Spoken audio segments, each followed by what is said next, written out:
Ya, selamat malam. Nama saya Randi Palgunartayasa dengan NRP 5025231020 dari kelas pemrograman berorientasi objek A. Nah, kali ini saya akan mendemokan hasil dari jawaban ETS saya. Nah, langsung saja nomor satu itu apakah perbedaan antara kelas dan objek? Nah, serta berikan contoh sederhana yang menunjukkan hubungan antara kedua dua konsep tersebut. Nah, di sini kelas ialah sebuah blueprint yang memiliki atribut-atribut seperti string, integer, dan juga method-method seperti fungsi untuk melakukan sesuatu. Nah, ini uh, atribut dan method tersebut itu merupakan sebuah blueprint untuk mencapai tujuan tertentu. Nah, dalam sebuah kelas sendiri itu dapat berupa user defined data types ataupun juga kelas yang telah dibuat oleh Java itu sendiri.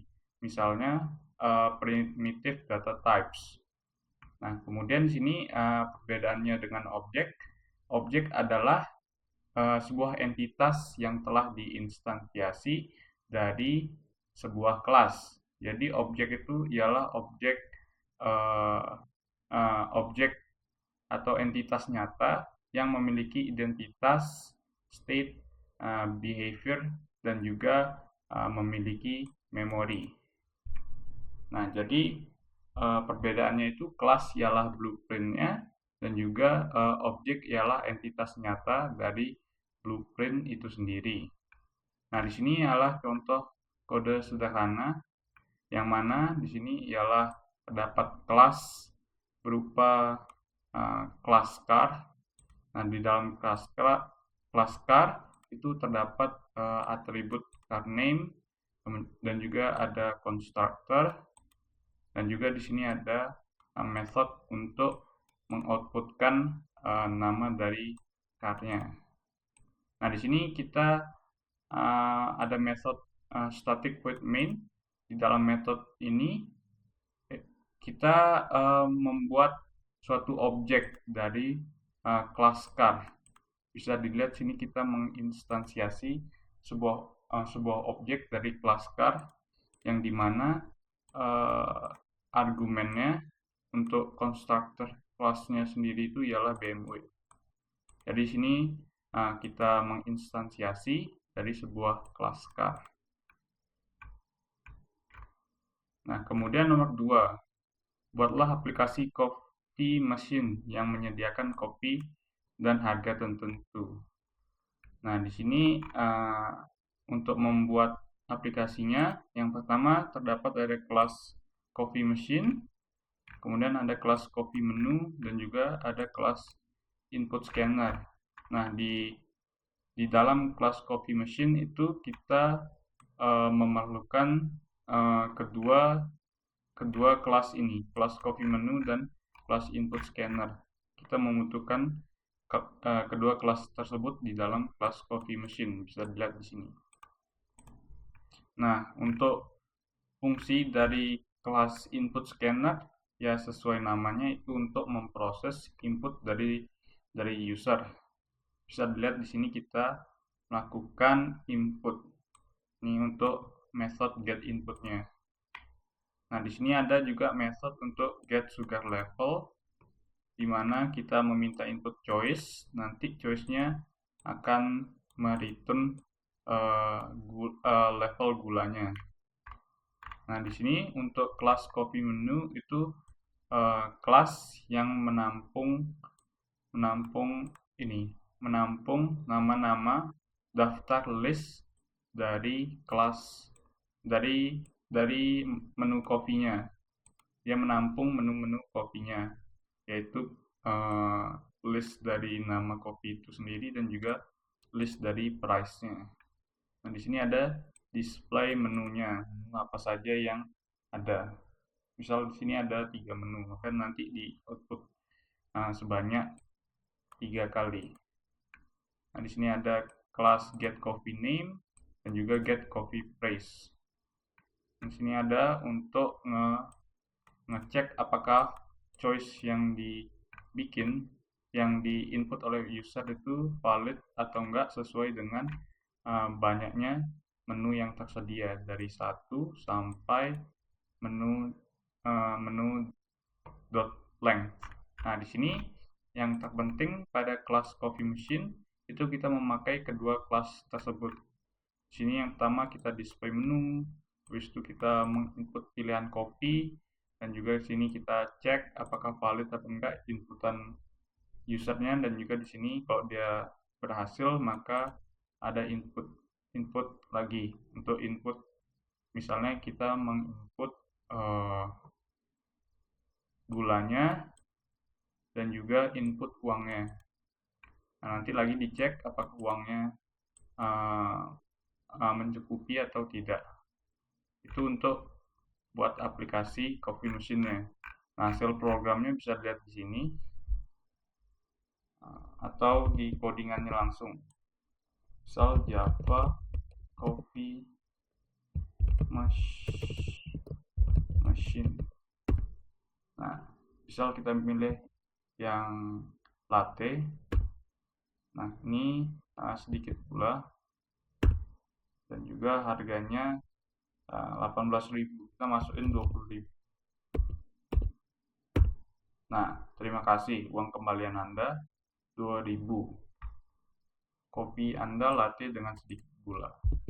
Itu untuk nomor 2. Kemudian nomor 3, apa yang dimaksud dengan enkapsulasi? Nah, di sini enkapsulasi ialah sebuah metode untuk membungkus kumpulan-kumpulan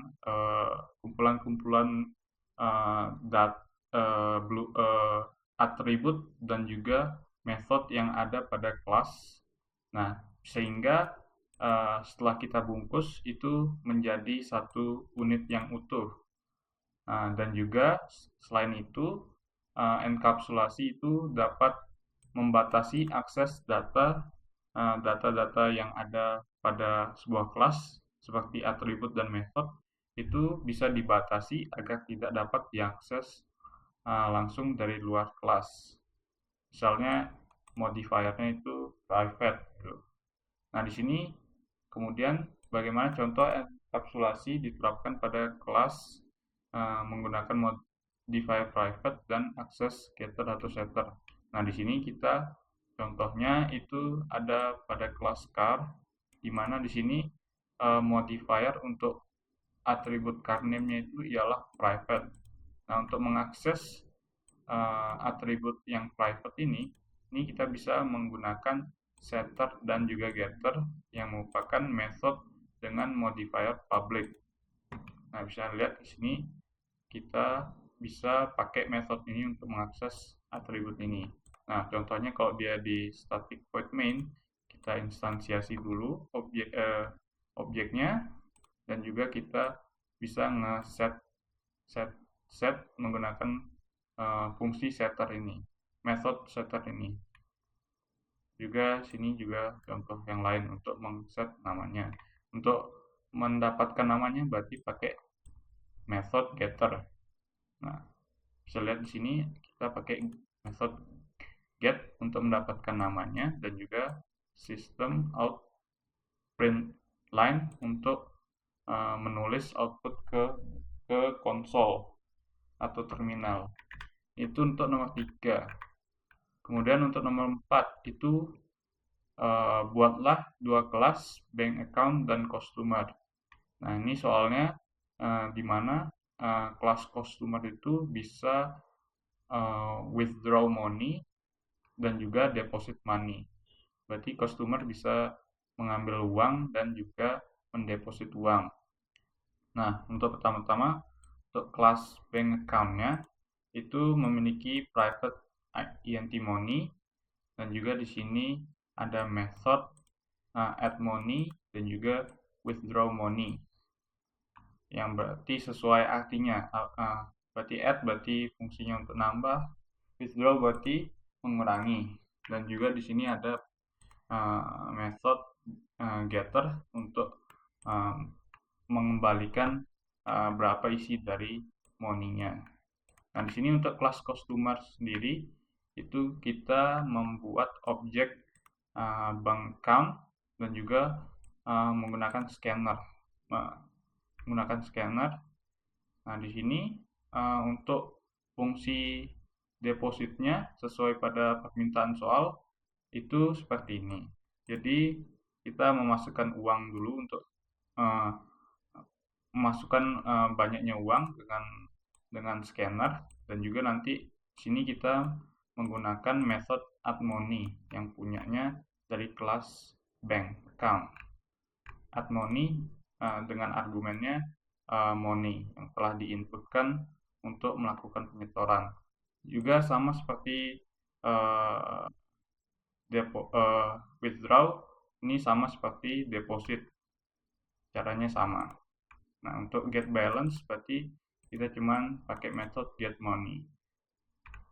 Nah, di sini untuk kelas main ialah kelas untuk menginstansiasi kelas customer. Nah, di sini kita instansiasi kelas customer untuk menjalankan programnya. Seperti sini ada opsi menu, deposit, withdraw, get balance, dan quit. Nah, kalau dicoba itu seperti ini.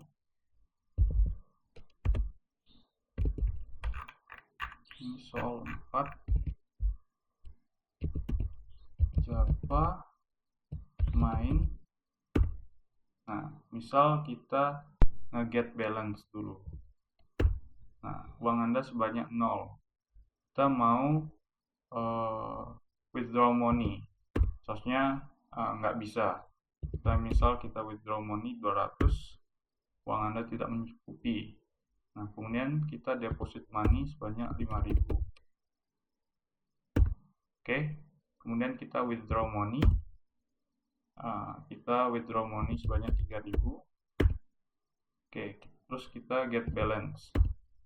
Uang Anda sebanyak 2.000. Terus itu kita quit. Selesai. Itu untuk nomor 4. Kemudian untuk nomor 5 ialah buatlah desain kelas diagram untuk trade application. Nah, di sini untuk trade application itu membutuhkan 3 kelas. Yang pertama trade application itu sendiri, kemudian ada kelas penumpang dan juga ada kelas main. Kelas main itu berarti menginstansiasi kelas trade application dan juga kelas penumpang. Nah, di sini untuk kelas penumpang ada atribut name dan juga di sini ada get name, set name. Nah, untuk di kelas trade application itu sendiri membutuhkan suatu kelas penumpang. Di sini kita bisa lihat di kelas diagramnya ini mempunyai kelas penumpang. Ya. Nah, sini bisa kita lihat list penumpang, berarti dia memakai kelas penumpang ini. Nah, di sini ada string destination untuk atribut, kemudian ada distance, kemudian ada cost per kilometer, kemudian di sini ada list passenger, banyak passengernya, kemudian di sini ada min passenger. Nah, di sini ada metode-metodenya. Metode yang pertama ialah calculate total cost dengan return-nya ialah double. Kemudian di sini ada kelas add passenger dengan tidak mengembalikan apa-apa. Ini void. Nah, juga di sini ada print passenger dan juga cancel trip. Cancel trip itu kalau dia passengernya itu di dalam listnya itu kurang dari minimum passenger yang di set. Nah, itu untuk desain kelas diagram untuk trade application. Nah, itu udah nomor 5. Ya. Sekian penjelasan demo saya kali ini untuk jawaban ETS saya. Sekian, terima kasih.